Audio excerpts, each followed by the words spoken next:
शेख अबू बकर 94 साल के ग्रैंड मुफ्ती जिन्होंने निमिषा प्रिया को बचाने के लिए यमन के मौलवियों से की बात, बोले इस्लाम में कानून अलग है। नमस्कार दोस्तों, आप देख रहे हैं टुडे न्यूज चैनल, जहां आपको सही और सटीक जानकारी सबसे पहले हमारे चैनल के माध्यम से आप लोगों तक पहुंचाई जाए और जहां पर आपको खबरें सच की होती हैं। आइए हम बिना किसी देरी के अपने इस वीडियो को स्टार्ट करते हैं। जो भी भाई बहन लोग अभी हमारे चैनल पर नए हैं, प्लीज चैनल को सब्सक्राइब कर ले। आपका एक सब्सक्रिप्शन हमें मोटिवेट करता है ऐसे ही तमाम और रोचक जानकारी आप लोगों तक साझा करने की। आइए जानते हैं निमिषा प्रिया की जिंदगी के कुछ ही घंटे बचे थे कि एक खबर उनके लिए आशाओं की एक नई किस्त लेकर सामने आई। इस मामले में केरल के प्रभावी और प्रतिष्ठित मुफ्ती शेख अबू बकर कथापुरम की कोशिशें रंग लाई। यमन ने निमिषा की मौत की सजा फिलहाल टाल दी है। निमिषा की जिंदगी बचाने के लिए पहल कर रहे 94 साल के मुफ्ती कौन है, आइए उनके बारे में हम जानते हैं। यमन में मौत की सजा पाई केरल की नर्स निमिषा प्रिया के लिए मुस्लिम धर्मगुरु शेख अबू बकर कथापुरम फिलहाल तो फरिश्ता बनकर आए हैं। भारत में ग्रैंड मुफ्ती के नाम से प्रसिद्ध शेख अबू बकर की पहल के बाद यमन की सरकार ने निमिषा प्रिया की मौत की सजा को कुछ पलों के लिए टाल दिया है। निमिषा प्रिया को बुधवार 16 जुलाई को मौत की सजा दी जानी थी। 34 साल की भारतीय नर्स निमिषा प्रिया इस समय हत्या के दोष में यमन की राजधानी सना की केंद्रीय जेल में बंद है। निमिषा पर अपने बिजनेस पार्टनर की हत्या करने और फिर शव के टुकड़े कर देने के आरोप हैं। इस मामले में निमिषा प्रिया के परिवार वालों ने कई पहल की थी ताकि ब्लड मनी देकर उसे बचाया जा सके, लेकिन उन्हें सफलता नहीं मिली। इसके बाद इस मामले में मध्यस्थता के लिए सुन्नी मुस्लिम धर्मगुरु शेख अबू बकर कथापुरम से अपील की गई। सुन्नी धर्मगुरु शेख अबू बकर कथापुरम ने कहा कि उन्होंने यमन के इस्लामिक विद्वानों से बात की है। अबू बकर कथापुरम ने मंगलवार को एनएनआई से कहा, इस्लाम में अलग तरह का कानून है। अगर हत्यारे को मौत की सजा सुनाई जाती है तो पीड़ित के परिवार को माफी का हक है। मुझे नहीं पता कि यह परिवार कौन है, लेकिन मैं दूर से ही यमन के जिम्मेदार विद्वानों से संपर्क किया। मैंने उन्हें मामले को समझाया। इस्लाम का एक ऐसा धर्म है जो मानवता को बहुत महत्व देता है।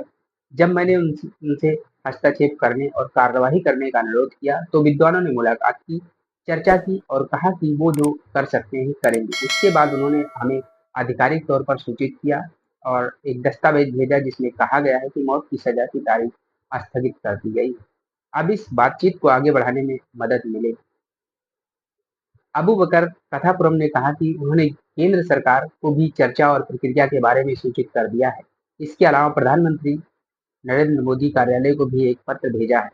हम सार्वजनिक मुद्दों में धर्म या जात नहीं देखते, अब सभी ये जानते हैं। अंतर धार्मिक संवादों के लिए चर्चा में रहने वाले 94 साल के अबू बकर कथापुरम ने इस्लाम के कबू वसूलों को समझाते हुए कहा कि इस्लाम में कत्ल के बदले दिया मुआवजा देने का भी रिवाज है। मैंने उनसे दिया स्वीकार करने की गुजारिश की है क्योंकि यहाँ लोग इसके लिए तैयार हैं। अब इस पर बातचीत चल रही है कि मेरी गुजारिश वहाँ मानी गई है या नहीं।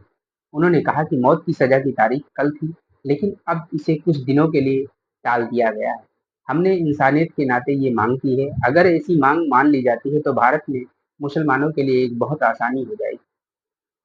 यहाँ मुसलमान और हिंदू दोनों एक ही मंच पर रहते हैं। कौन है सुन्नी मुफ्ती अबू बकर कथापुरम? आइए एक बार उनके बारे में हम डिटेल में जानें।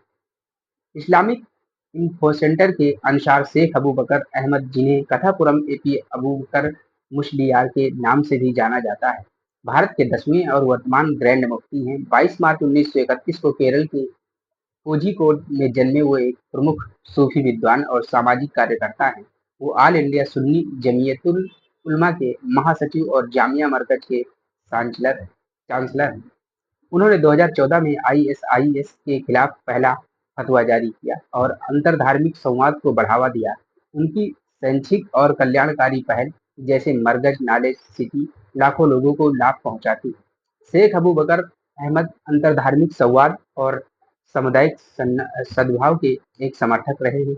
वो समकालीन भारत में इस्लामिक विचार और व्यवहार को आकार देने में महत्वपूर्ण भूमिका निभा रहे हैं। शेख अबू बकर अहमद को सुन्नी इस्लाम, विशेष रूप से सलाफी विचारधारा में एक अग्रणी व्यक्ति के रूप में व्यापक रूप से मान्यता प्राप्त है।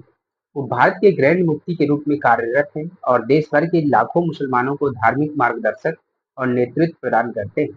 उनकी व्याख्याएं बहुलवादी समाज में संयम, सहिष्णुता और शांतिपूर्ण ये सह अस्तित्व पर जोर देती है। केरल के सीएम ने जताई उम्मीद। केरल के मुख्यमंत्री पिनरई विजयन ने कहा कि यमन में मौत की सजा काट रही निमिषा प्रिया की मौत की सजा टालने की खबर राहत और उम्मीद जगाने वाली है। इससे निमिषा को अपनी सजा खत्म करवाने के लिए और समय मिल गया है। ये एपी बकर मुशलियार की पहल और हस्तक्षेप से संभव हुआ है। उन्होंने कहा कि यह फैसला मानवता और भाईचारे से भरे नेक दिल लोगों के अथक प्रयासों का परिणाम है। मैं कथापुरम और एक्शन काउंसलिंग सहित उन सभी लोगों को बधाई देता हूं जो निमिषा प्रिया के लिए कड़ी मेहनत कर रहे हैं। तो दोस्तों ये था हमारा टुडे न्यूज चैनल के माध्यम से निमिषा प्रिया से रिलेटेड कुछ अहम जानकारी जो हमने साझा किया आप लोगों तक अपने चैनल के माध्यम से। अगर आप लोगों को हमारा वीडियो अच्छा लगा हो तो चैनल को सब्सक्राइब करें और इसी तरीके की जानकारी के लिए हमारे सोशल मीडिया आइकन पर भी हमें फॉलो करें, जैसे फेसबुक, लिंक्डइन, ट्विटर इत्यादि। आप लोगों से मिलते हैं एक नए वीडियो के साथ। तब तक के लिए जय हिंद, जय भारत, वंदे मातरम।